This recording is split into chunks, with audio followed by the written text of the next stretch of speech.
Hello all my little gothlings today. Today I'm going to talk about vampires and what the vampire means to the Gothic culture.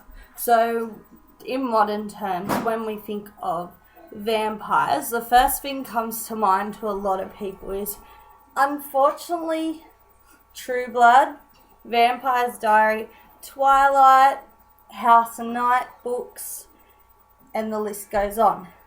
But to more traditional people, say more gothically inclined people from Gothic culture, we think of Bram Stoker's Dracula, Dracula books, Lost Boys, Nosferatu, and the list goes on, of course. So for more traditional sense of vampires, some people refer to them.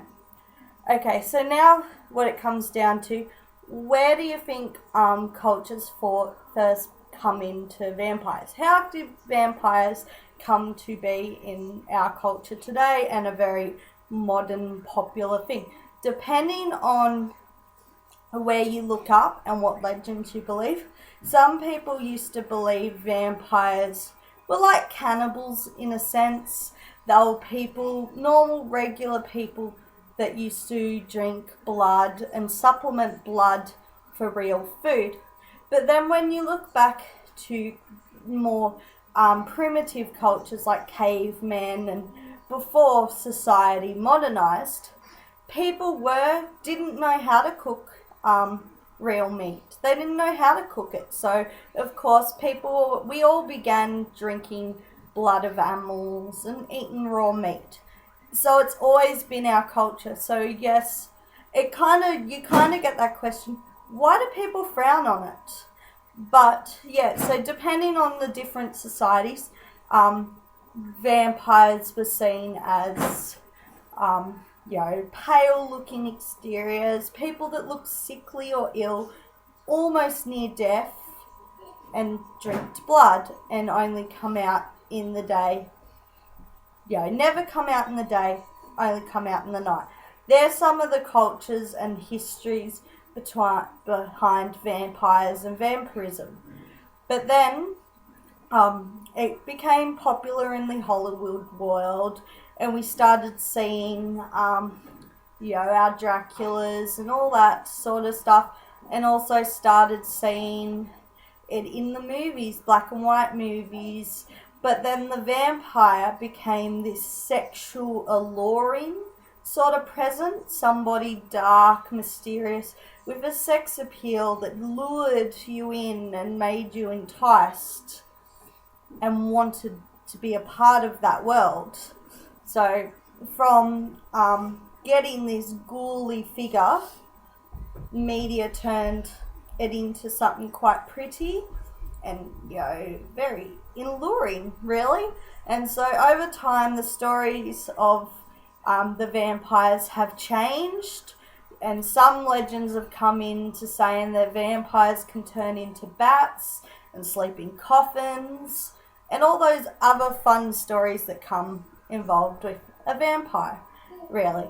So that's a little bit of a backing on how vampires came into our culture. Why does the Gothic culture enjoy vampires and the allure of a vampire?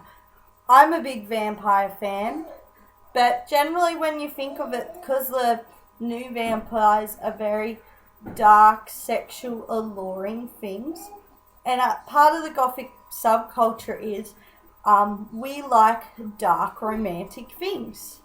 And what is a vampire? It is a dark, romantic thing in the stories.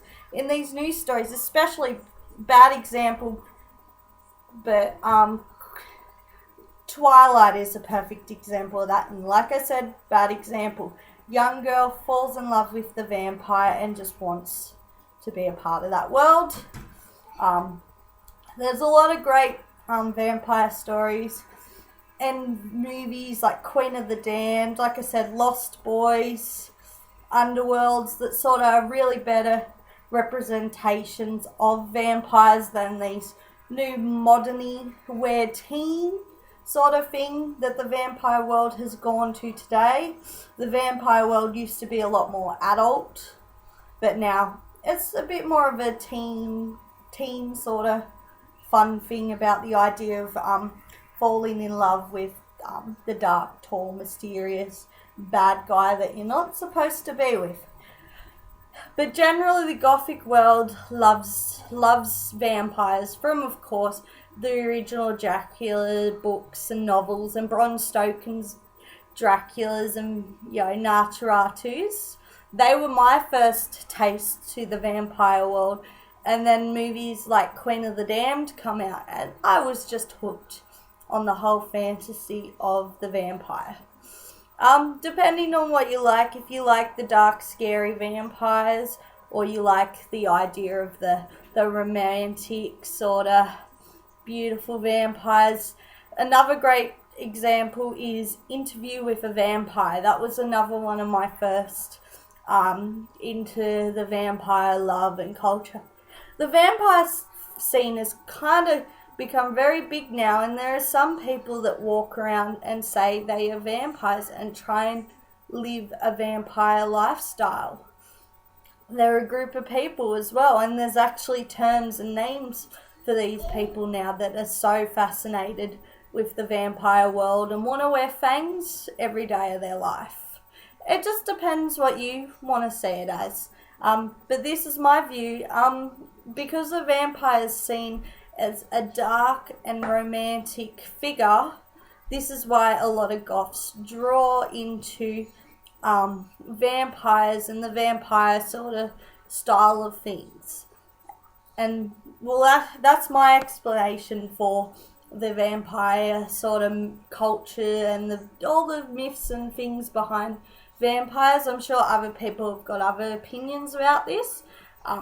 Tell me about them. I'm quite curious. But I hope this was a little educational and a little bit insight to the Gothic culture. Thank you.